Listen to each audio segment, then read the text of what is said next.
ورحمة الله وبركاته. الحمد لله نحمده ونصلي على رسوله الكريم أما بعد فقد قال الله تعالى في كلامه المجيد والفرقان الحميد أعوذ بالله من الشيطان الرجيم إن الله وملائكته يصلون على النبي يا أيها الذين آمنوا صلوا عليه وسلموا تسليما اللهم صل على سيدنا محمد كما صليت على إبراهيم وعلى آل إبراهيم. قال الله تعالى في كلامه المجيد والفرقان الحميد بسم الله الرحمن الرحيم سبحان الذي أسرى بعبده ليلا من المسجد الحرام إلى المسجد الأقصى الذي باركنا حوله لنريه من آياتنا إنه هو السميع البصير صدق الله العظيم মহাসম্মানীয় আজকের জুমার সমস্ত মুসল্লিবৃন্দ, আমরা সর্বাগ্রে সর্বপ্রথম আল্লাহ সুবহানাহু ওয়া তাআলার দরবারে লাখ কোটি শুকর আদায় করি যে মহান রব্বুল আলামিন আমাদের সকলকে তার পবিত্র স্থানে একত্রিত করেছেন, আসার তৌফিক দিয়েছেন। প্রাণ ভরে সেই মাহবুবের দরবারে, মুনিবের দরবারে শ্রদ্ধা অবনত মস্তকের শুকরিয়া জ্ঞাপন করি। সকলে উচ্চ আওয়াজে বলি আলহামদুলিল্লাহ। তারই পরে মরুর দুলাল মনুভাস্কর মা আমিনার লাল, জগতগুরু বিশ্ব নবী আশরাফুল আম্বিয়া সৈয়দুল মুরসালিন রাহমাতাল লিল আলামিন জনাবে মুহাম্মদ রাসূলুল্লাহ সাল্লাল্লাহু আলাইহি ওয়াসাল্লাম, তার উপর লাখ কোটি দরুদ ও সালাম আমরা একবার বলি সাল্লাল্লাহু আলাইহি ওয়াসাল্লাম। পবিত্র মাহে রজবের 19 তারিখ, আলহামদুলিল্লাহ রমজান আমাদের নিকটবর্তী এসে গেছে। রমজান খুব কাছাকাছি এসে গেছে আলহামদুলিল্লাহ। আল্লাহ পাক আমাদের সকলকে যেন মাহে রমজানের সম্পূর্ণ রোজাগুলি আদায় করার তৌফিক দান করেন, আমরা বলি আল্লাহুম্মা আমিন। এবং মাহে রমজানের রহমত, বরকত, নাজাত, মাগফিরাত আমাদের নসিব করেন, আমরা বলি আল্লাহুম্মা আমিন। সুতরাং মাহে রজবের যে আলোচনা চলছিল বিশ্ব নবী মেরাজ সম্পর্কে, গত জুমায় তো সে আলোচনা হয়নি, আজকে সেখান থেকে শুরু হবে ইনশাআল্লাহ। তার আগে আমি আরেকটি কথা বলবো। গত জুমায় জেলান করেছিলাম যে মিটিং এ বার হওয়া হবে, আমরা বিভিন্ন দিকে দেখছি কেউ বার হচ্ছে না কোথাও। সেই সূত্রে এখন আপাতত বন্ধ আছে, আপাতত বন্ধ থাকবে। আগামীতে যদি আমাদের প্রয়োজন মনে করি, আমরা বিভিন্ন জায়গায় দেখি যে সবাই পথে রাস্তায় বেরিয়েছে, আমরা বার হব ইনশাআল্লাহ। আপনাদেরকে জানিয়ে দেবো, আপনারা সবাই চলে আসবেন। ঈদগার জন্য, ঈদগার বিষয়ে আপনারা জানেন 6 এবং 7 মাঘ ঈদগাহ জলসা, সে সম্পর্কে আপনাদের বাড়িতে বাড়িতে পয়সা চলে যাচ্ছে। যাদের কাছে যাবে তারা পয়সা ঠিক মতো দিয়ে দেবেন, দেরি করবেন না। কারণ ঈদগাহ হচ্ছে আমাদের সমস্ত কোচপুকুর গ্রামবাসীর, এটা কোনো পাড়ার ভাগ নয়, কোনো ব্যক্তিগত নয়। কেউ বলতে পারবে এটা আমার ঈদগাহ, সমস্ত গ্রামবাসীর ঈদগাহ। কোচপুকুর সমস্ত গ্রামবাসীর উদ্যোগে ঈদগাহ করা হয়েছে। আর 7 মাঘ জলসা আপনারা জানেন, 7 মাঘ জলসা, তার জন্য যার যার শ্রম দেবেন, কেউ ক্ষমতা দেবেন, বুদ্ধি দেবেন, যে যেভাবে পারেন সাহায্য করবেন আলহামদুলিল্লাহ। যাদের ওয়াদার পয়সা বাকি আছে, যারা ওয়াদা করেছিলেন গত বছরে, তারা পয়সাটা পরিশোধ করবেন, দেরি করবেন না। জলসা নিকটবর্তী এসে গেছে, আপনারা তাড়াতাড়ি ওয়াদার পয়সা দিয়ে দেবেন আলহামদুলিল্লাহ। নামাজের শেষে কবর জিয়ারত আছে, আপনারা মাথায় রাখবেন। নামাজ পড়ে সবাই কবরস্থানের দিকে যাবেন।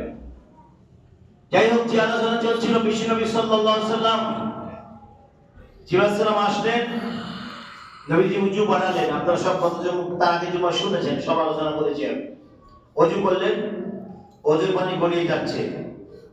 উনি মেরাজ থেকে এসে দেখলেন ওযুর পানি গড়িয়ে যাচ্ছে, কিন্তু হাকিকতে বলা হয়েছে না, ওযুর পানি আমার আল্লাহ বলেন জিবরাইল তুমি এটা হাতে ধরে নাও, আমার নবীর ওযুর পানি তুমি হাতে করে ধরে নাও। ওটা নিয়ে জিবরাইল ইসরাফিলকে দাও, ইসরাফিল আজরাইলকে দাও, আজরাইল মিকাইলকে দাও। তুমি এক কাজ করো, এই পানিটা নিয়ে জান্নাতের দরওয়ান রিজওয়ানের হাতে দিয়ে দাও। রিজওয়ান, তুমি এই পানিটা নিয়ে জান্নাতের হুর গেলেমানটা ব্যবহার করবে।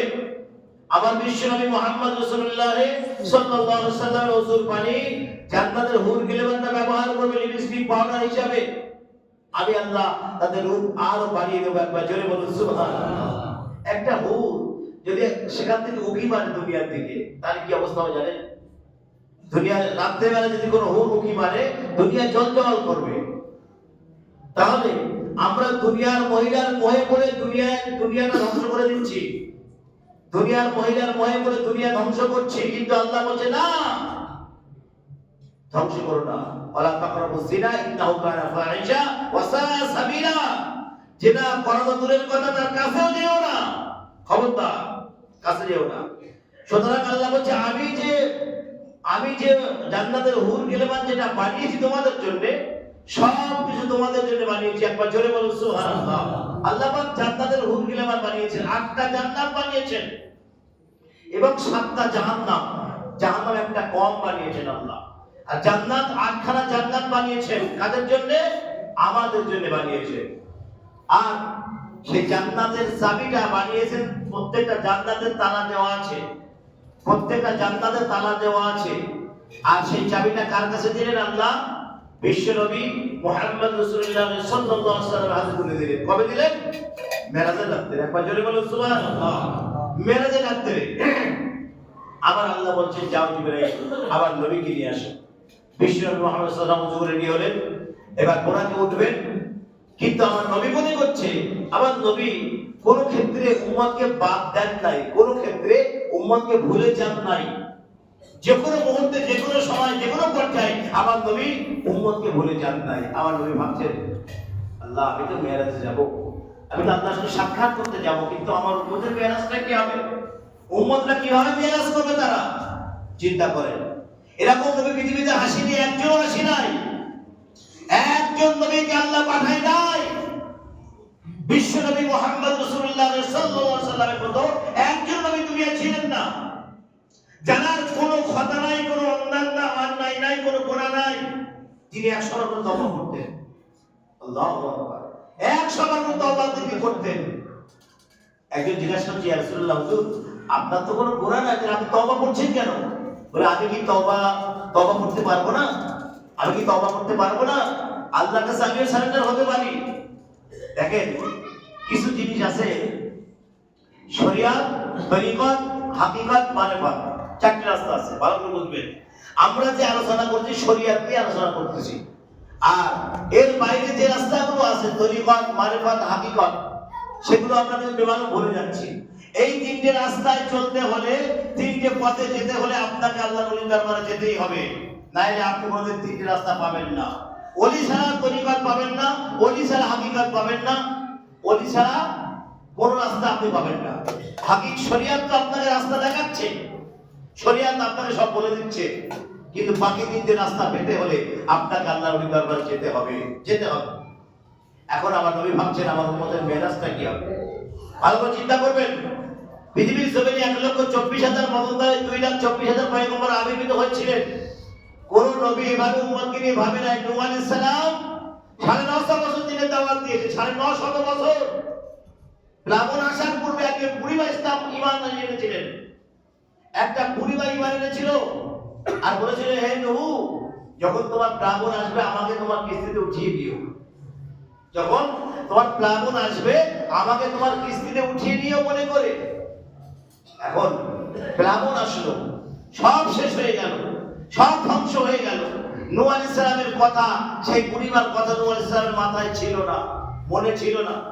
তখন প্লাবন যখন শুকিয়ে গেল, শেষ হয়ে গেল, তখন নূহ আলাইহিস সালাম যাচ্ছেন সেই বুড়িমার কাছে। সেই বুড়িমার সঙ্গে ওয়াদা করেছিলাম আমি তাকে কিস্তিতে উঠাবো, এখন তিনি যাচ্ছেন। যখন নূহ আলাইহিস সালাম তার কাছে পৌঁছালেন, সেই বুড়িমা মনে বলছে যে আল্লাহ নবীর মিথ্যা কথা বলেন। একবার জোরে বলুন সুবহানাল্লাহ। বুড়িমা বুঝতেই পারে নাই যে প্লাবন হয়ে গেছে, শেষ হয়ে গেছে। তার মানে ঈমান আনার কত দরকার, ঈমান আনা ভালো করে বুঝে নেন, ভালো করে ভেবে নেন। সেই বুড়িমা মনে করতেছে যে নূহ আলাইহিস সালাম এখন আমার কাছে আসছে, তার মানে প্লাবন মনে হয় সামনে আসে, এই জন্য নূহ আলাইহিস সালাম আমাকে নিতে আসছে। অথচ প্লাবন শেষ হয়ে গেছে, মহাপ্লাবন শেষ হয়ে গেছে। তখন নূহ আলাইহিস সালাম কে বুড়িমাকে বলছে, বুড়িমা চলো তুমি বলে কোথায় যাবো? বলে আমার স্ত্রী যাবে। নূহ আলাইহিস সালাম সমস্ত কথাগুলো খুলে বললেন, সমস্ত কথাগুলো খুলে বললেন, হে বুড়িমা, আমার সেই ব্রাহ্মণ শেষ হয়ে গেছে। বলে আমি তো কিচ্ছু বুঝতে পারিনি। বলছে আল্লাহ পাক যাকে ইচ্ছা করবেন তিনি বুঝতে পারবেন, আর যাকে ইচ্ছা করবেন তিনি বুঝতে পারবেন না। আপনি মানে এনেছেন আল্লাহকে আল্লাহ বলে স্বীকার করেছেন, তার নবীকে আপনি স্বীকার করেছেন, এজন্য আপনি কিচ্ছু বুঝতে পারেন নাই। একবার জোরে বলেন সুবহানাল্লাহ। পরিবার কিচ্ছু জানতে পারলো না, বুঝতে পারলো না। তার মানে নূহ আলাইহিস সালামের মাথা থেকে পরিবার কথা আল্লাহ মুছে দিয়েছে। এখন আসুন বিশ্বনবী মুহাম্মদ রাসূলুল্লাহ সাল্লাল্লাহু আলাইহি ওয়াসাল্লামের কথা। যাবেন মেরাজে, এখন নামাজের কথা আগে উঠছে। আমার উম্মতের মেরাজটা কি হবে? উম্মতরা কিভাবে মেরাজ হবে? উম্মতের মেরাজ, উম্মতরা আল্লাহর কাছে কিভাবে যাবে? এটা আগে আল্লাহর সঙ্গে আমার কথা বলতে হবে। এখন গাধার পিঠে খচ্চরের পিঠে উঠলেন। আমার নবী বলছেন, ভাই জিবরাইল, আমি আল্লাহর কাছে কিছু প্রশ্ন করবো। বলেন। আমি তো যাবো মেরাজে, আল্লাহর দিদার করবো, জান্নাত জাহান্নাম দেখবো, হাসর সবকিছু আমি নজরে নিজের চোখে দেখবো, হাউজে কাউসার করতে গেলে সেটা দেখবো, আমি সব কিছু অবলম্বন করবো, কিন্তু আমার উম্মতের মেরাজটা কি হবে?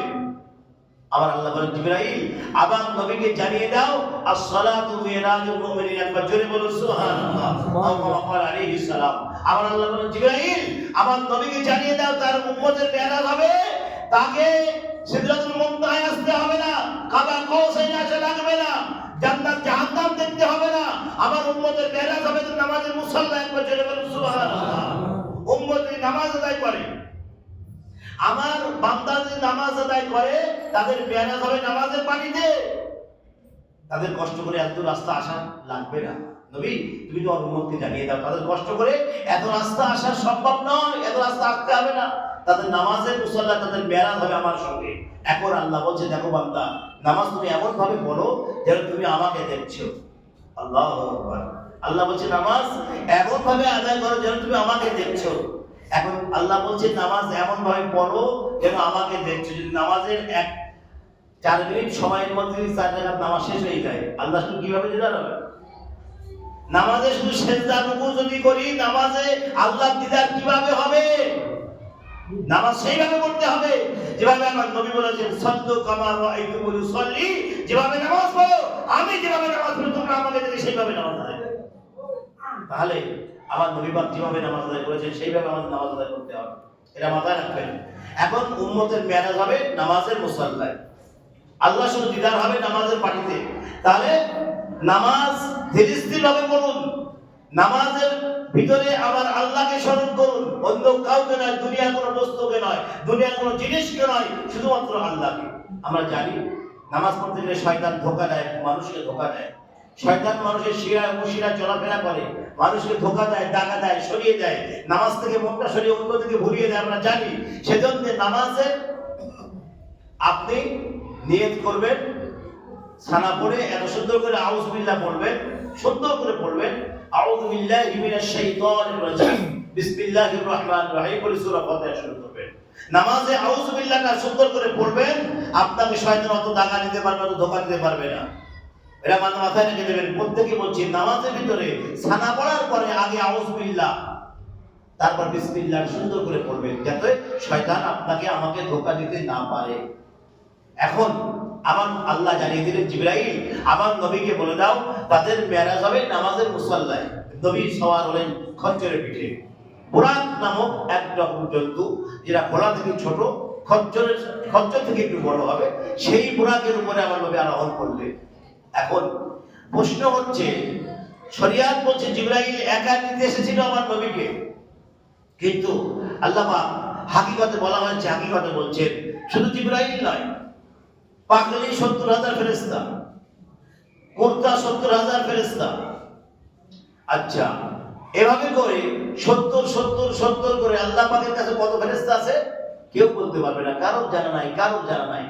কাবা শরীফ 70,000 ফেরেশতা একদিনে তাওয়াফ করে।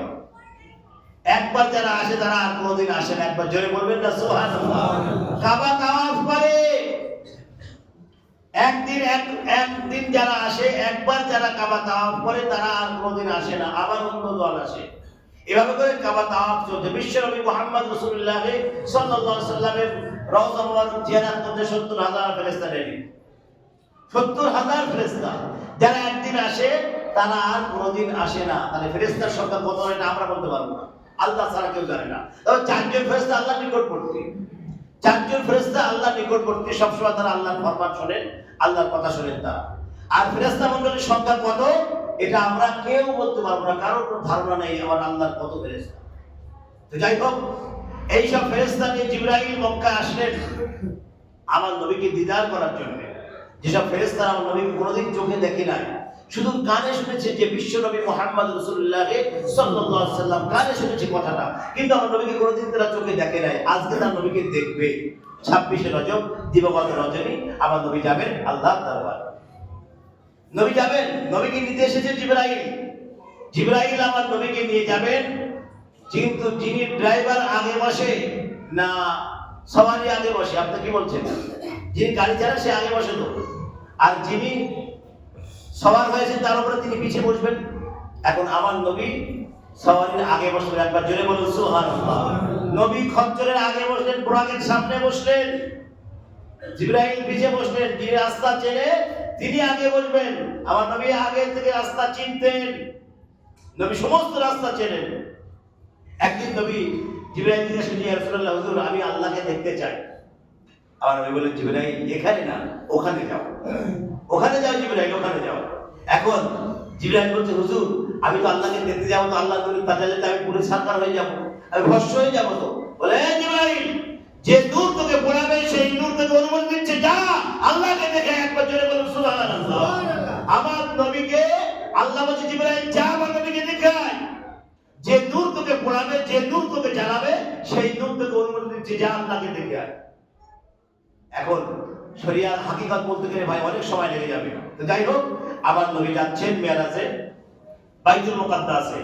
এক পা মসজিদে হারামে আর এক পা বাইতুল মুকাদ্দাসে। বুরাকের গতি কত সম্পন্ন হবে চিন্তা করেন। আমি আগেই বলেছি বুরাকটা বারকুন শব্দ থেকে বুরাকের উৎপত্তি। বারকুন মানে বিজলি বা কারেন্ট, এই শব্দ থেকে বুরাকের উৎপত্তি। তাই তার স্পিড কত হতে পারে চিন্তা করেন। এখন আল্লাহ পাক নিয়ে যাচ্ছেন আমার নবীকে, বিশ্ব নবী মুহাম্মদুর রাসূলুল্লাহ সাল্লাল্লাহু আলাইহি ওয়াসাল্লামকে আল্লাহ নিয়ে যাচ্ছেন মেহমান হিসাবে। আল্লাহ তার বন্ধুকে নিয়ে যাচ্ছেন, সব কিছু অবলোকন করাবেন, সব কিছু আমার নবী নিজের চোখে দেখবেন, জান্নাত জাহান্নাম সব কিছু দেখবেন। দেখার পরে আমার নবী আল্লাহ আমার নবীকে কি দিলেন? হাদিয়া স্বরূপ 50 ওয়াক্তের নামাজ হাদিয়া দিলেন। একবার জোরে বলবেন না সুবহানাল্লাহ। 50 ওয়াক্তের নামাজ। কোথায় থাকতেন? নামাজ পড়তেন না, দুনিয়ায় জীবন যাপন করতেন আপনারা? শুধু নামাজে সময় পার হয়ে যেত, অন্য কিছু করা যেত না। কিন্তু আমার আল্লাহ মুসা আলাইহিস সালামের সঙ্গে সাক্ষাৎ হয়। আমার বিশ্ব নবী মুহাম্মদ রাসূলুল্লাহ সাল্লাল্লাহু আলাইহি ওয়াসাল্লামের সাক্ষাৎ হওয়ার পরে মুসা আলাইহিস সালাম বলেন, হে নবী আপনি আপনার উম্মতের জন্য কয় ওয়াক্ত নামাজ দিলেন? বলে আল্লাহ 50 ওয়াক্ত নামাজ দিলেন। না, 50 ওয়াক্ত নামাজ তারা আদায় করতে পারবেন, আপনি আবার যান। এভাবে আসা যাওয়া করতে করতে করতে করতে আল্লাহর হাবিব, আমি তোমার উম্মতের উপরে 5 ওয়াক্ত নামাজ ফরজ করে দিলাম। এই 5 ওয়াক্ত নামাজ তারা যদি আদায় করে, 5 কে 10 দিয়ে গুণ করে কত হচ্ছে? 50।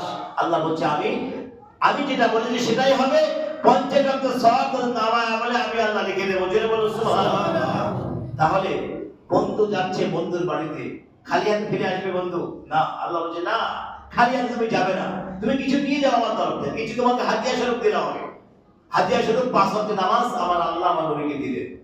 নবী সেটা নিয়ে আসলেন।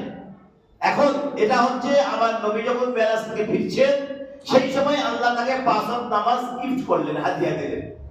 এখন নবী যাচ্ছেন মেরাজে, আগে পৌঁছালেন বাইতুল মুকাদ্দাস, বর্তমান ফিলিস্তিনে অবস্থিত।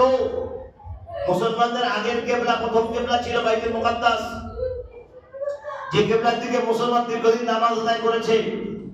সেই বাইতুল মুকাদ্দাস ফিলিস্তিনের জমিনে অবস্থিত, যে বাইতুল মুকাদ্দাস নবী সুলাইমান আলাইহিস সালাম নির্মাণ করেছিল। এখন নবী সেখানে গেলেন, সেখানে যখন প্রবেশ করলেন, ভিতরে প্রবেশ করলে একটা সিংহাসন আছে, যেখানে আদম আলাইহিস সালাম বসা অবস্থায় ছিলেন। আদম আলাইহিস সালাম দাঁড়িয়ে আমার নবীকে সালাম করলেন। একবার জোরে বলুন সুবহানাল্লাহ। এগুলো কি হালাতে হচ্ছে? জিসমানি হালাতে হচ্ছে না, রূহানি হালাত। মানুষের হালাত দুই প্রকার মনে রাখবেন। হালাত, আমরা এখানে বসে আছি, এটা জিসমানি হালাত। কিন্তু আমার নবীর মেরাজ হয়েছিল রূহানি হালাত। নবী গিয়েছিলেন মেরাজে, বাইতুল মুকাদ্দাসে সমস্ত আম্বিয়া ইকরাম আলাইহিস সালাম হাজির ছিলেন, সমস্ত নবীরা হাজির ছিলেন। আমার নবী সেখানে ইমামতি করলেন, একবার জোরে বলুন সুবহানাল্লাহ। নবী সেখানে নামাজ পড়ান, ইমামতি করলেন, নামাজ পড়িয়ে সবার সঙ্গে সাক্ষাৎ করলেন। এখন ওখান থেকে একটা কথা বুঝুন, আমার নবী বলছেন একজন মুসা কত জায়গায় থাকতে পারে ভাই? একজন মুসা আল্লাহর পয়গম্বর, তিনি কত জায়গায় থাকতে পারে? এক জায়গায় বলছে মুসা আলাইহিস সালাম ষষ্ঠ আসমানে দেখা হয়েছে আমার নবীর সঙ্গে। আবার বলছেন, আমার নবী বলছেন আমি যখন মেরাজে যাই আমি দেখতে পাচ্ছি মুসা আলাইহিস সালাম তার কবরে দাঁড়িয়ে নামাজ পড়ছে, একবার জোরে বলুন সুবহানাল্লাহ। আবার আমার নবী যখন মেরাজে যায় বাইতুল মুকাদ্দাসে নবী মুসা আলাইহিস সালাম নবীর পিছনে ইক্তেদা করলেন। এক মুসা কত জায়গায় নামাজ পড়লেন, বুঝতে পারতেছেন? তাহলে মানুষের হালাত দুই প্রকার, জিসমানি হালাত, রূহানি হালাত। এটা মনে রাখবেন। রূহানি হালাত, রূহানিটা আমরা দেখতে পাই না। রূহানি হালাতে কিভাবে মানুষ কোথায় যাচ্ছে আমরা দেখতে পাই না টোটালি, এই জন্য আমরা বিশ্বাস করতে পারি না। কিন্তু বিশ্বাস আপনাকে করতেই হবে। মানুষের হালাত দুই প্রকার। রূহানি হালাতে মানুষ পৃথিবীর এক প্রান্ত থেকে প্রান্ত পৌঁছে যাচ্ছে। জিসমানি হালাতে যাওয়াটা বড় সম্ভব নয়। আমাদের শরীর নিয়ে আমরা পৃথিবীর এক প্রান্ত থেকে প্রান্ত যেতে পারবো না। কিন্তু যদি রূহানি হালাত হয় কোনো মানুষের, সেই মানুষটা ছাড়া কোনো মানুষ যেতে সম্ভব নয়, কোনো মানুষ যেতে পারবে সেই হালাতে। যাই হোক, আমার নবী সেখানে ইমামতি করলেন, নামাজ পড়ালেন, নামাজ পড়ে সবার সঙ্গে মুসাফা করলেন। তারপরে আদম আলাইহিস সালাম মুসাফা করলেন। এবার নবী ওখান থেকে বার হচ্ছেন। ওখান থেকে বার হয়ে যখন বোরাকের উপরে সওয়ার হলেন, বোরাকের উপরে সওয়ার হলেন, আমার নবী বলছেন আমি যখন যাই আমি দেখতে পাচ্ছি নবী মুসা আলাইহিস সালাম কবরে দাঁড়িয়ে দাঁড়িয়ে নামাজ আদায় করছে। তাহলে একজন ব্যক্তি কত জায়গায় বললাম? তিন জায়গায়। একজন ব্যক্তি তিন জায়গায়। তাহলে এভাবে যদি সম্ভব হয় তাহলে রূহানি হালাত থেকে সম্ভব নয়। মুসা আলাইহিস সালাম তিন জায়গায় যদি থাকতে পারেন তাহলে মানুষের রূহানি হালাত থেকে সম্ভব নয়। অবশ্যই আল্লাহ নবীদের জন্য, আল্লাহ নবীদের জন্য রূহানি হালাত অবশ্যই সম্ভব, কোনো অসম্ভব কিছু নয়। সুতরাং আমার নবী বলছেন আমি যখন মেরাজে যাচ্ছি আমি দেখতে পাচ্ছি বোরাক থেকে মুসা আলাইহিস সালাম কবরে দাঁড়িয়ে দাঁড়িয়ে নামাজ আদায় করতেছে। আবার সেই মুসার সঙ্গে ষষ্ঠ আসমান সাক্ষাৎ করলেন আমার নবী। তাহলে আমার আল্লাহ আপনি মনে করেন সব কিছু সম্ভব, কোনো জিনিস অসম্ভব নেই। আল্লাহ বলছেন আমার কাছে কোনো জিনিস অসম্ভব নয়। এই মেরাজের প্রথম আয়াতে আল্লাহ বলছেন সুবহানাল্লাযী আসরা। সুবহান, এই কথার অর্থ আপনি দেখেন, তাফসীর দেখেন, তাফসীর জালালাইন শরীফ, তাফসীর বাইজাবি, তাফসীর রুহুল বায়ান প্রমাণ করে সুবহান অতি মর্যাদা সম্পন্ন, যাকে কোনো ক্ষমতা কোনো দুর্বলতা স্পর্শ করতে পারে না, সেই সুবহান নিজের বান্দাকে, এখানে আল্লাহ বলেন নিজের বান্দাকে। নিজের কথা বলার মধ্যে একটা স্পেশাল কথা বোঝা যায়, স্পেশাল ব্যাপার বোঝা যায়। নিজের কথা নিজের বলতে আল্লাহ বললেন নিজের বান্দাকে। আল্লাহ নিজের বান্দা বললেন, তার মানে বিরাট স্পেশাল ব্যাপার দেখাচ্ছে ভিতরে। নিজের বান্দাকে রাতের একটি অংশে রাত্র যোগে মসজিদে হারাম থেকে বাইতুল মুকাদ্দাস সফর করিয়েছেন এবং তার সেই সফর থেকে আমি আল্লাহ করেছি বরকতময়। একবার জোরে বলুন সুবহানাল্লাহ। সূরা বানী ইসরাঈলের প্রথম আয়াত, মেরাজের প্রথম দলিল কোরআনে কারীম, সূরা বানী ইসরাঈলের প্রথম আয়াত, প্রথম দলিল কোরআনে, মেরাজের প্রথম দলিল। দ্বিতীয় দলিল বিশ্বনবী মুহাম্মদ রাসূলুল্লাহ সাল্লাল্লাহু আলাইহি ওয়াসাল্লামের হাদিস শরীফ। তৃতীয় দলিল সিদ্দিক আকবর রাদিয়াল্লাহু তাআলা দলিল। চতুর্থ দলিল বাইতুল মুকাদ্দাসের দরওয়ান।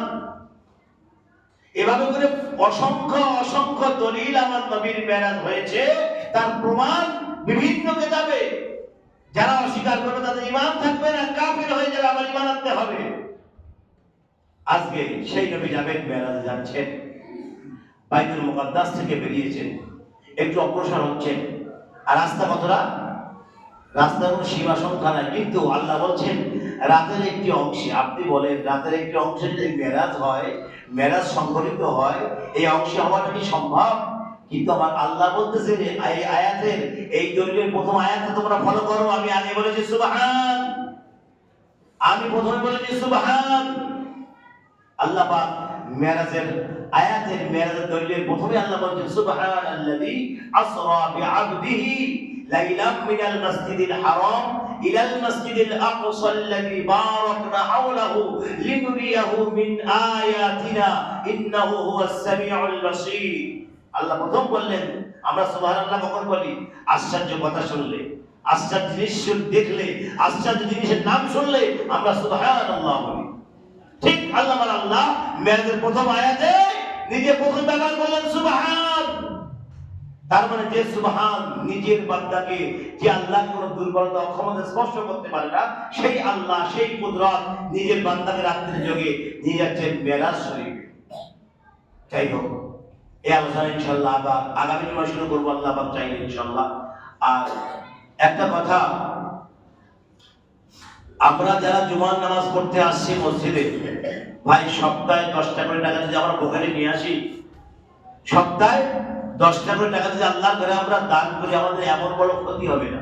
পয়সা বিভিন্ন দিকে আমাদের বেরিয়ে যাচ্ছে, রোগ ব্যায়ামে শেষ হয়ে যাচ্ছে, বিভিন্ন দিকে পয়সা শেষ হয়ে যাচ্ছে, কিন্তু আল্লাহর ঘরে আসলে আমাদের পকেট খালি হয়ে যায়।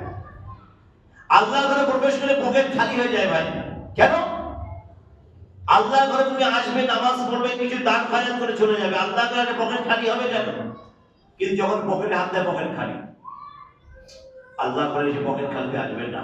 আল্লাহর ঘরে আসবেন, কিছু পয়সা করে সঙ্গে নিয়ে মসজিদের বাক্সে গড়িয়ে দেবেন, মসজিদের বাক্সে গোপনে গড়িয়ে দেবেন। গোপন দান আল্লাহ সবচেয়ে প্রিয়।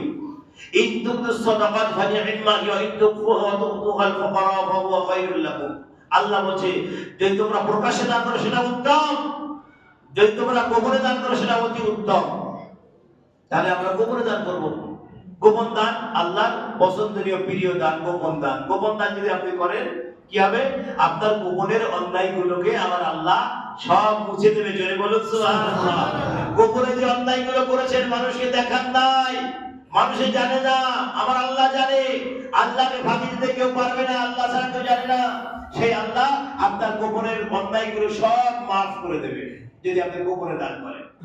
গোপনে দেবেন, আল্লাহর ঘরে দান করবেন। আল্লাহ পাক বলছেন, মান বানা লিল্লাহি মসজিদা বানা আল্লাহু বাইতান ফিল জান্নাহ। যে ব্যক্তি আল্লাহর উদ্দেশ্যে মসজিদ নির্মাণ করলো, আল্লাহর উদ্দেশ্যে মসজিদ বানালো, আল্লাহর উদ্দেশ্যে মসজিদ দেখভাল করলো, আমার আল্লাহ বলছেন তার জন্য আমি জান্নাতের ভিতরে ঘর নির্মাণ করে দেব। একবার জোরে বলুন সুবহানাল্লাহ।